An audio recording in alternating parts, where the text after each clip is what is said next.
Gold, trusted gold buyers. మీరు తాకట్టు పెట్టిన బంగారాన్ని విడిపించి ఈ రోజు ఉన్న మార్కెట్ ధరకు కొనబడను.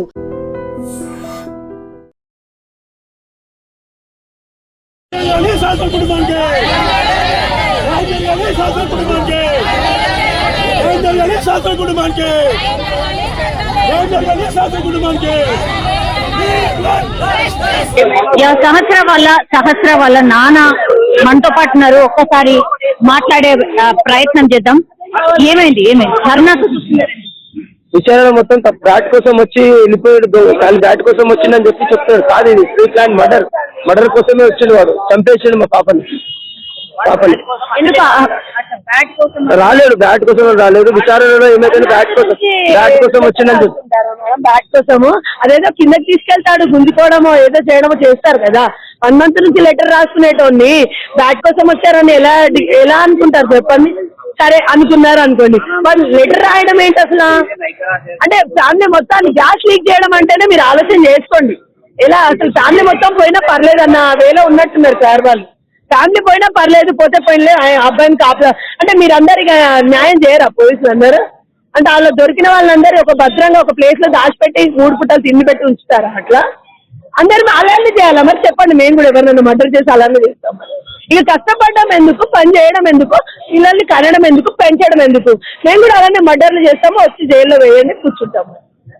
మైనర్ అయితే నా బాబుతో చేయిస్తాను. మరి మైనరే కదా వాడు కూడా, చేపిస్తాను, అలానే కూర్చోబెట్టండి. మరి నేను దానికి కూడా సిద్ధంగా ఉన్నా. పిల్లని పోగొట్టుకున్న దాన్ని పెద్ద బ్రతికే ఉంటాడు కదా జైల్లో ఉన్నా కూడా, అలానే చేయించమంటారా?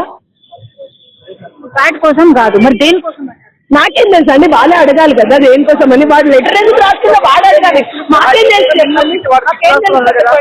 ఇట్లా కిట్ రాసుకొని ఇట్లా పోవాలి పోయి ఇట్లా ఎదురొస్తే చంపేయాలి, ఇట్లా చాకలు కొట్టాలని కిట్ రాసుకొని మీడియా చెప్పారు. మరి అట్లాంటివి మళ్ళీ ఇప్పుడు బ్యాట్ గురించి కొత్త చెప్తారే మేడం?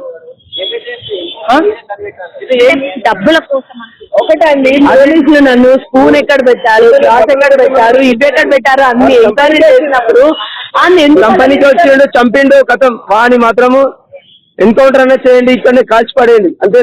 మాకు న్యాయం జరగాలి అంతే. అది ఒక డాడీ అని పిలిచినాక కూడా పొడిచిండు, కత్తితో పొడిచిండు. మళ్ళీ ఏం తెలియనట్టు వెళ్ళిపోయింది. కత్తి వచ్చిండు వాడు. బ్యాట్ కోసం వస్తే కత్తి తీసుకొని పొడిచి పడేసిండు మా పిల్లల్ని. ఒకసారి కాదు 18 సార్లు పొడిచిండట.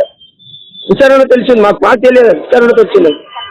మరి 5 రోజులు ఎందుకు వెతికింది? పోలీసు వాళ్ళకు కూడా దొరకలేదు 5.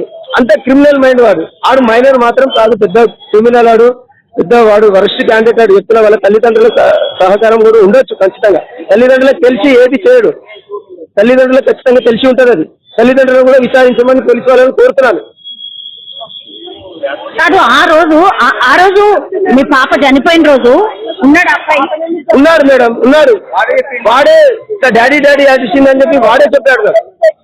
నేను ఏడ్చుకుంటే బయటకు వచ్చి అడిగాను. ఏడ్చుకుంటూ వచ్చి బయట అడుగుతుంటే వచ్చి డాడీ అని పిలిచింది అంకుల్ అని చెప్పి నాకు చెప్తున్నాడు వాడు. మళ్ళీ పక్కన పోలీసు వాళ్ళు కూడా ఉండే, వాళ్ళకు కూడా చెప్పిండు వాడు. పోలీసు వాళ్ళకు కూడా చెప్పిండు వాడు. ఎప్పుడైనా బిల్డింగ్ మీదకి వెళ్ళి అటు నుంచి ఇటు నుంచి అటు అది నాకు తెలియదు మేడం. వాడు ఎప్పుడు వస్తాడో, అంటే మా పిల్లలతో క్రికెట్ మ్యాచ్ ఆడతాడు, అంతవరకే తెలుసు నాకు. మా పాప బర్త్డేకి ఒకసారి ఇంటికి వచ్చింది, అంతే. అక్కడి నుంచి అక్కడి వరకే తెలుసు, ఇంకేం తెలియదు. నేను ఎప్పుడు ఇంటికాడ ఉన్నాను. ఇంకోటి పోలీస్ జాబ్ అక్కడి దాకా వెళ్ళింది కూడా పోలీస్ వాళ్ళకి కూడా అర్థం కాలేదు. చేయగలుగుతారు అతను. మిమ్మల్ని మర్డర్ చేస్తే ఏమొస్తుందండి? అంటే మర్డర్ చేయాలనే వచ్చిండు. ఇంకా మర్డరే మేడం. అది వాడు దేనికోసం రాలేదు. మర్డర్ ఎందుకు? మీ పాప మీద వాడిని అడగాలి. వాని తల్లిదండ్రులను అడగాలి. నన్ను అడిగితే నాకు ఏం తెలుస్తుంది మేడం? ఇప్పుడు నన్ను చంపిడని నేను చెప్పాలా నీకు? నన్ను చంపిడ వాడు చంపలేదు కదా, నా మీద అటాక్ అయినా రాలేదు కదా. నా పాప అన్నం పుణ్యం మెరుగని. ఆమె కొడితే కూడా ఒక దెబ్బ కొడితే కింద పడిపోతుంది. అమ్మ చిన్న పాపని వాడు అంత దారుణంగా చంపిన వాడు. పోలీసు వాళ్ళకి తెలిసి ఉంటుంది. ఇది ఒకసారి విచారణ గట్టిగా చేయమన్నాడు అంతే. మీతోని ఆ పిల్లడితోని మిమ్మల్ని మాట్లాడించే ప్రయత్నం ఏమైనా చేస్తామని మీరేమైనా అడిగాను. నేను పోలీసు వాళ్ళకి అడిగాను. ఇది కుదరది, కోర్టు ద్వారా వెళ్ళాలి, కోర్టు చట్టం ఎట్లా చెప్తే అట్లా చేయాలని చెప్పి వాళ్ళు కూడా అన్నారు. నేను ఇప్పుడు వాళ్ళని అడిగాను, సార్ నేను కలుస్తాను, మాట్లాడతాను, అసలు కారణం ఏంటి కనుక్కుంటాను సార్ అంటే కూడా వాళ్ళు ఏమంటున్నారంటే ఇది చట్ట ప్రకారంగా వెళ్ళాలి, మేము దానికి సహకరించలేమని చెప్పి ఏం శిక్ష పడుతుంది అని ఏమి కనుక్కున్నారా బాబుకి ఏం శిక్ష మైనర్ శిక్ష ఏం పడుతుందని కనుకుంటే కూడా వాళ్ళకి తెలియదు కదా మేడం. వాళ్ళైతే చెప్తారు కోర్టు నిర్ణయిస్తుంది అని చెప్పి చెప్తున్నారు వాళ్ళు. మాకేం తెలియదు, కోర్టు నిర్ణయిస్తుంది, కోర్టు ద్వారా వెళ్తాం, చట్టం ప్రకారంగా వెళ్తాం మేము. కానీ చట్టం నాకు ఉంది. నాకు మా కళ్ళ ముందు వాడిని చంపాలి, నా కళ్ళ ముందు వాడిని చంపితేనే మాకు శాంతి, నా కడుపుకుంటా తీరుతుంది. లేకపోతే మేము ఊరుకోం మేడం. ఇంకా పైదాకి వెళ్ళినా వెళ్తాం మేము, ఇంకా పైదాకి వెళ్తాం. మేము గరీబ్ ఉండే డబ్బులు లేవు అని ఓకే, మాకు మా సహజ సాయి ఎక్కడున్నాడు, అట్లాగే వాళ్ళ తల్లిదండ్రులు ఎక్కడున్నారు? ఏ సాయి అతని పేరు ఏం పేరు మేడం? వెంకట్. నేను వెంకట్ అని తెలుసు మాకు, ఆయన పేరు వెంకట్ అని తెలుసు. సాయి అని నాకు తెలియదు, ఇంతవరకు తెలియదు. మీరు చెప్తారు సాయి అని. వెంకట్ అని పిలుస్తారు, ఆ గల్లీలో ఉండరు ఎవరు కానీ వెంకట్ అని తెలుసు అందరు. వెంకట్ అని తెలుసు. వాళ్ళ తల్లిదండ్రులు సాయి అని పెట్టుకోరు, ఏమని పెట్టుకోరు, అదే పెట్టుకోరు, ఇది మాకు తెలియదు.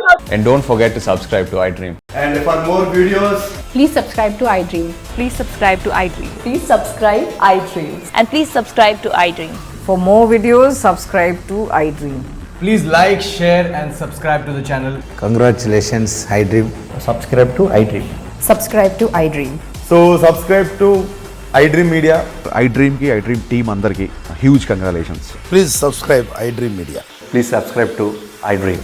Subscribe iDream. Please subscribe to iDream. iDream అంటే నా కళల ఛానల్ సబ్స్క్రైబ్ చేసుకున్న నోరు తిరుగుతలేదు, మీరైతే గంట గుర్తు కొట్టండి. For more such videos, please subscribe to iDream. Subscribe to iDream. Please subscribe to iDream. Please subscribe iDream Media. Please do subscribe to iDream. Please subscribe to iDream Media. For best entertainment and information, please subscribe iDream.